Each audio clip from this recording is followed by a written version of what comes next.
ममता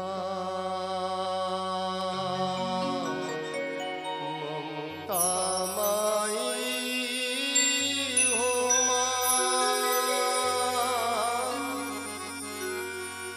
मई हर की शारदा महिमा मई हो।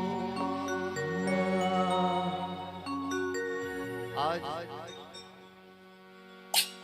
ये गांव धन्य है, भूमि धन्य है, माँ शीतला के दिव्यतम वातावरण में आज हम सब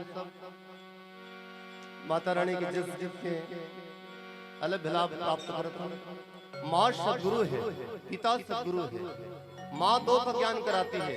माँ पिता से कहती है कि यह आपका पुत्र है और पुत्र से कहती है कि यह तुम्हारा पिता है।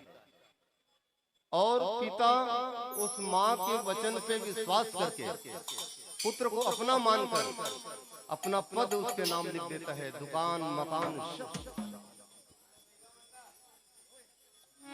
आओ एक जगह